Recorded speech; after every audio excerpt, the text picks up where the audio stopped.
മനോഹരമായ ഒരു നഗരത്തിൽ രാഹുൽ എന്നു പേരുള്ള ഒരു കൊച്ചുകുട്ടി താമസിച്ചിരുന്നു. അവൻ വീടിനുള്ളിൽ പന്ത് കളിക്കുകയായിരുന്നു.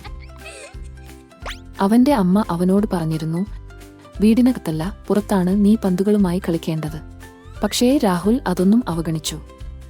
അവൻ ഒരു വശത്ത് നിന്ന് മറുവശത്തേക്ക് പന്ത് ശക്തിയായി എറിഞ്ഞു. പെട്ടെന്ന് ഒരു പൂച്ചട്ടി പാത്രം പൊട്ടി. രാഹുൽ പേടിച്ചുപോയി. സത്യം മറച്ചുവെക്കാൻ അയാൾ ചിന്തിച്ചു. പക്ഷേ തന്റെ അധ്യാപകൻ പറഞ്ഞത് അയാൾ ഓർത്തു. സത്യം പറയുന്നതാണ് ശരിയായ കാര്യം.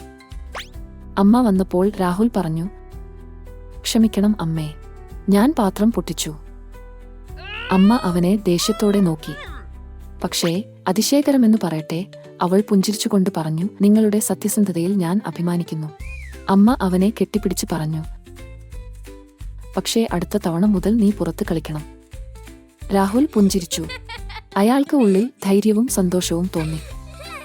രാഹുൽ സ്വയം പ്രതിജ്ഞയെടുത്തു, താൻ സത്യസന്ധനായിരിക്കുമെന്നും എന്തുതന്നെയായാലും എപ്പോഴും സത്യം മാത്രമേ പറയൂ എന്നും.